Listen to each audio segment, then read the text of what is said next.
All right, this mindset is holding people back from their true potential. And if you can just snap out of this one thing that is unconventional, you can absolutely skyrocket. So let's jump into this, all right? Basically, I was just having a consultation it was a 1 hour consult. It was like a coaching session on my business. And I was, mapping out the plan to hitting 3 million a month at Acquirely, right?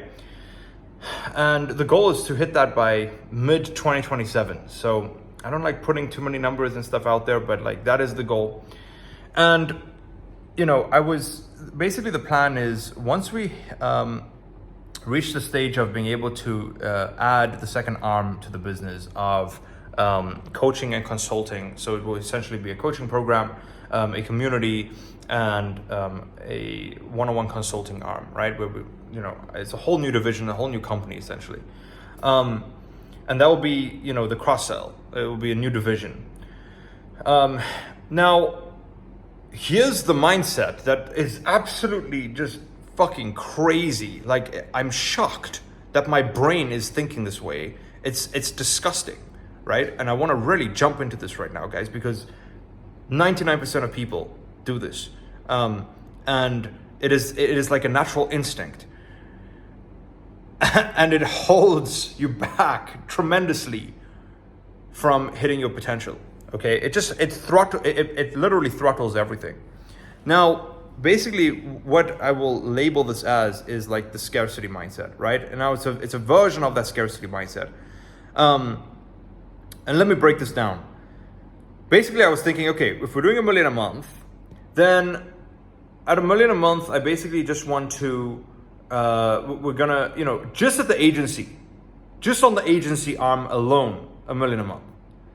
Then we're gonna add the second arm, coaching and consulting, spend 100 grand a month on content, and start growing that. And then I was thinking, okay, but if the goal is to absolutely triple the business in 12 months from there, I was thinking, okay, but that's not predictable because there's no guarantee that any of the content will actually hit, even if we're spending 100 grand a month, right? In the outbound acquisition, not necessarily cold email space. I think we'll grow out of that.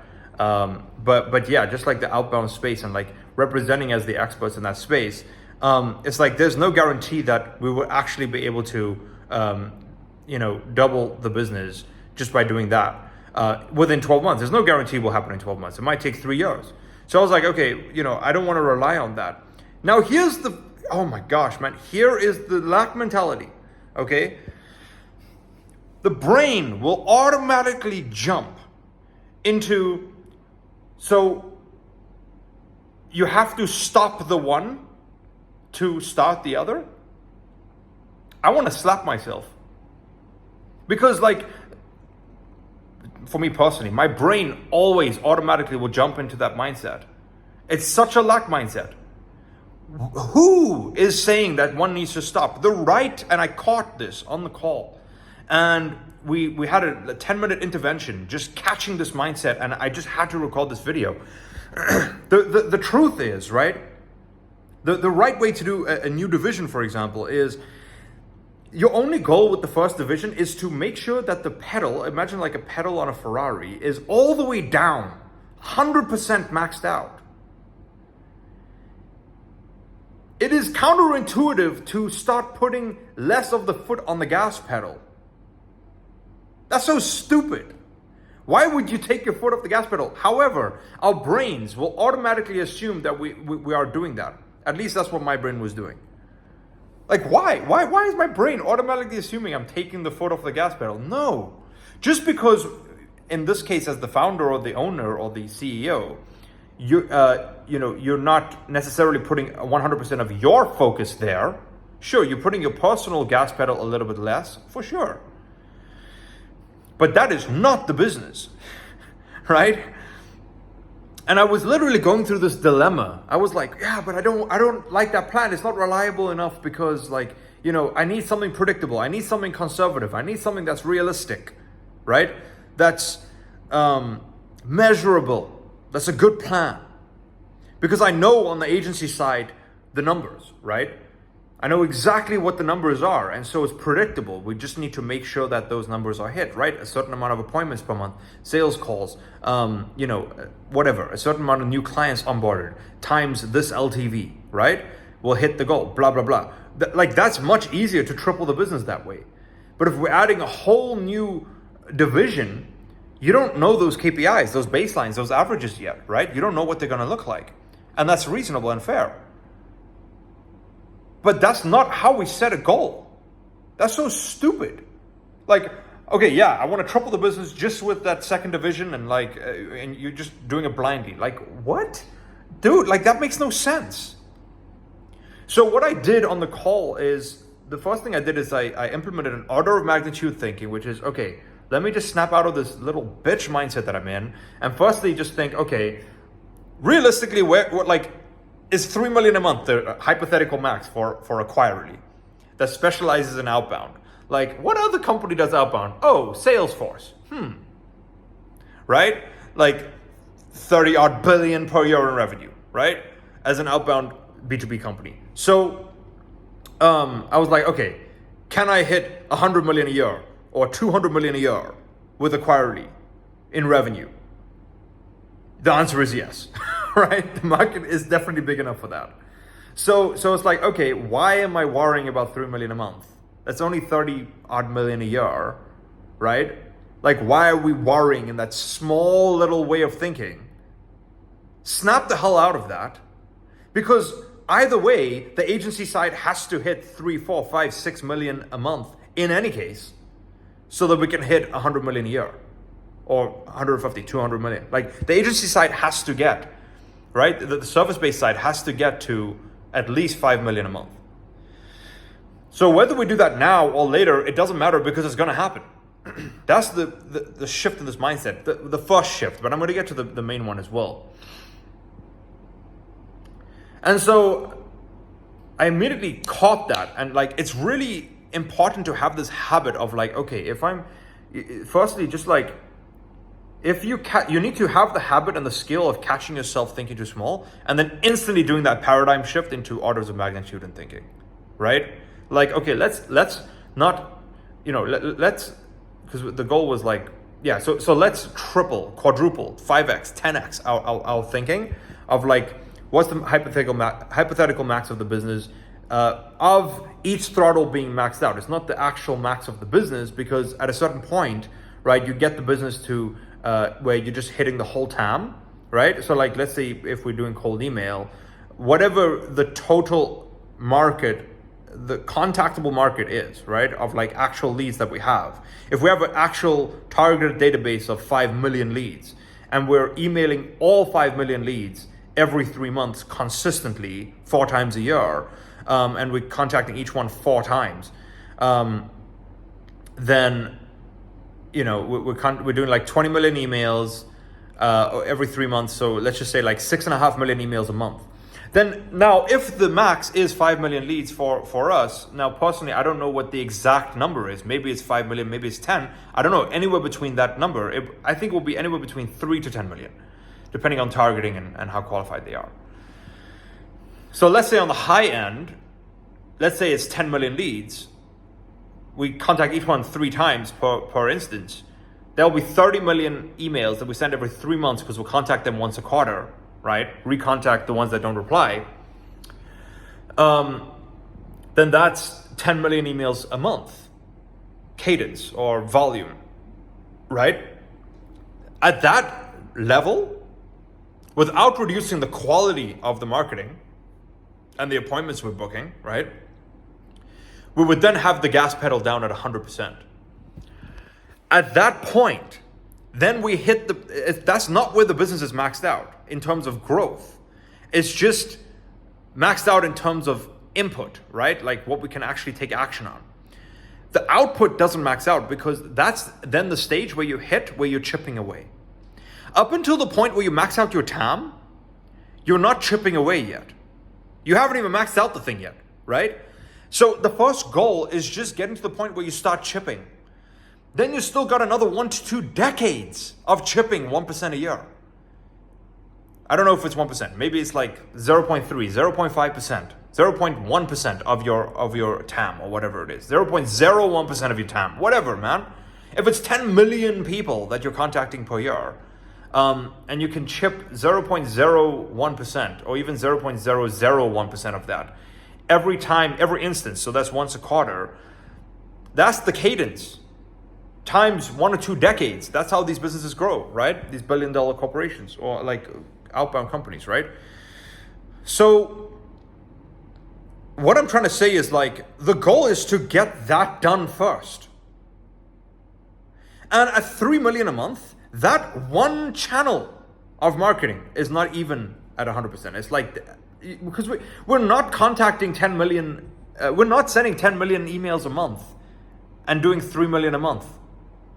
Typically, we'll do around $1 per month per email. So if we're sending 10 million emails a month, we're already doing 10 million. Now, obviously, there's going to be like saturation in that calculation, right? Because when you're doing it on a higher level and you're doing way more volume, obviously it's going to drop the conversions dramatically, right? So we might drop it down to 50 cents per email per month, or maybe even 25 cents, right? Worst case. So fine. Let's say 30 cents, right? And okay, cool. Now we got just from this one channel, 3 million a month. But the point is, like, how my brain was reacting to that goal was, oh, I'm putting the agency on pause. If we're starting content, we're putting the agency on pause. We're just letting it hover at that revenue number. And now thinking back, I'm like, what were you thinking, you idiot? Why would you think like that? You know, that's stupid thinking. It's so counterintuitive, man. It doesn't make any sense. Because the right mindset, right? That's the wrong mindset. The right mindset is, so the North Star focus, there's a few of them, but the one of them is, whatever you're doing, put your damn foot all the way down. If it's not all the way down yet, get that done first. And simultaneously add a new division, if you have the budget for it, because ultimately you're just trying to spend as much money as possible when money is not the bottleneck.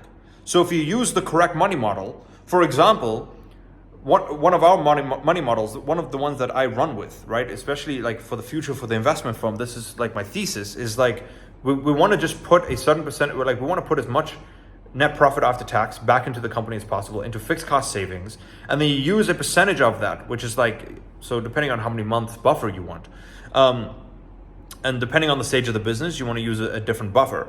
But let's just say like 6 months, right? So whatever the fixed cost savings is, you divide that number by 6, and that's what your fixed cost should be. You have to spend that money, and if you don't, you're just not growing at an optimal rate, because it's safe to spend 1/6, because you don't spend it out of that fixed cost savings amount. That's just buffer. It's still coming and being funded by revenue, by gross profit, right? So the company can afford to do it. And so ultimately, if you're running with that, at a certain point, capital and cash injection is not the bottleneck of the company, right? The new bottleneck becomes, how fast can we spend the money? Like, who do we hire? How can we decrease churn and decrease or increase the quality of the talent we bring onto the team? How can we increase retention with each client, right?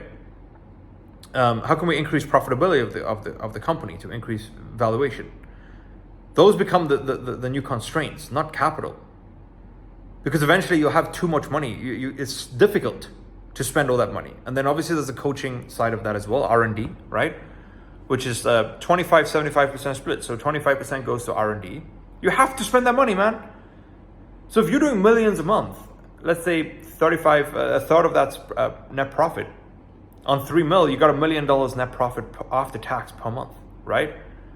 If you're taking 25% of that, is 250 grand a month. Times 12 is $3 million a year you have to spend on R&D. Like, it becomes difficult. Like, you see the order of magnitude thinking, like that literally goes from like, who am I going to hire, to like, if I literally paid every coach who made me an offer, we still wouldn't be able to spend 3 million, right? Which is hilarious. So, and then so as you can see, again, like capital just is not the constraint, and that's only at 3 million. Like, what about 10 million, right? A month. revenue, like 100 million a year, whatever, revenue. Many companies are there. So if you're following this money model, like it literally deconstrains capital in the business. And the reason why this psychological part about it is just, many business owners just massively over withdraw into their personal pockets, right? And they don't track it. So if you follow this rule, you're paying yourself a fixed dividend or whatever slash salary, but you're compensating yourself in a fixed amount as a percentage of the company's profit. Everything else stays in the company. You have to spend the money, and so it just becomes difficult to lose, right? Like, it's difficult to lose if you have unlimited capital, and you can't spend that capital fast enough. So let me get back to the main point of this, which is the lack mentality. As you can see, I've given about 2 or 3 concepts so far of different ways of thinking that change your perspective, right? When it comes to lack mentality, like it can just completely remove you from lack mentality. So these are different techniques and different truths you can remind yourself of, and just it's just truths in general, that are. They're called the truth because it's the truth, right? Like it's real. It gives you real confidence, and then it snaps you back in place. But overall, it was like that stupid mindset, limiting belief. It's disgusting. It's revolting to me. Seriously, I'm cringing right now, thinking about how I allowed myself to just assume that, the one is just going to stay there, right? The one division, the agency division just needs to stay there. And it's just going to hover at that revenue range because we're just going to take the foot off the gas pedal. Like, I'm serious. I just want to punch myself for thinking that way. It's a disgusting mindset, and it should just never be allowed. That's just me being hard on myself, and I'm okay with it. I like it. So I'm not judging anyone else who thinks that way. If you're okay with that, then so be it. But for me, it's unacceptable for myself, for my own standards, right? And if you want to be a hyper growth, business owner, if you want to be a super high performer, then it is unacceptable, that mindset, right? The right mindset for hypergrowth, and I guess that's the real topic of this video. It's the formula for hypergrowth, in my opinion, right? Is you have to have the mindset of maxing that thing out, completely obliterating it, and never taking your foot off the gas pedal. Like taking the amplifier, I imagine like an electric guitar amp, right? And you're just putting it on max volume, right? Sometimes we'll ease our ears into it, and you have to go into a bigger room, and you have to put the amplifier further and further back, right? And then eventually you have to upgrade to a wireless guitar mic system so that you can stand further back so you don't blow your eardrums. But then eventually, right, after a period of time, you literally just turn the amplifier on and it's on just 100%. That becomes the new standard. And ladies and gentlemen, that is why people who will typically, if they lose everything, multi-millionaires, people with hundreds of millions or billions, if they lose everything, they'll just make it back so fast. One example I think about is Warren Buffett. He said so many times, a few times I've heard him say it. It's if he lost everything, he would. I think he said this one time. If I lost everything, I would be a millionaire in 30 days. And obviously, many people who are already at a high enough level in business, they think the same way, and it's because of that standard. They've gone through the phases of limiting mindset and limiting beliefs and scarcity, where they just automatically know the only thing holding them back is just maxing out the dial. So all they do is they just max out the dial. They know how much volume they're supposed to do. They know what velocity is required to make the thing run at the level that they want it to do, and they just make it run at that level. They just turn the amplifier on and dial it to 100 and already have the wireless guitar system, so they're standing 100 meters away so their eardrums are not bursting. Day one, they're doing that. They know not to buy the fucking cable. They know to buy the wireless guitar system and to automatically switch on the amp and put it on 100 and just stand 100 meters away. They already know to do that, right? And then in Warren Buffett's example, he'll just add leverage to that where he'll have like 5 amplifiers, right? All maxed out at 100. And he'll stand 500 meters away. That's all he'll do, right? In that theory, right? In that example. And this is why this is so powerful, man. It's like, it influences everything, right? And this is why they say mindset is 80% of success, because this, what we're discussing right now, is mindset. If you are in scarcity mindset, if you're in scarcity, that is a mindset problem. It's 80% of the result. It's crazy. So yeah, now it's just a mission of drilling, indoctrinating, drowning oneself in the new mindset of just never allowing, like for me personally now, because I get there often. My mindset goes there often. And I guess the reason I'm recording this video is I've just made a decision that I'm not fucking allowing that anymore. Like for me, it's officially disgusting for my goals. It's disgusting to let my mindset go to a level so low where I'm thinking in that lack. No, it's unacceptable moving forward. And I will drown myself and drown my subconscious into thinking nothing less than maxing things out. So I guess that's the next phase, is I'm going to get started on that. But yeah, I hope you can see the value in this, and I hope this video was valuable. If you got through these last 22 minutes, congratulations, because you're going to be madly successful. And I hope and pray, because you deserve to win big. And this isn't about money. This is about success. This is about growth, evolution. It's about frequency. Vibrational energies on a high level. That's what this is about. It's about not accepting average. It's about tapping into your potential. And I'm proud of you if you got this far in this video. So yeah, make sure to hit the subscribe button, and I'll see you guys in another video. If you need one-on-one help, make sure to apply below, because I'll change your life, my man or my lady. And yeah, I'll see you guys in the next video. Have a great day. Crush it.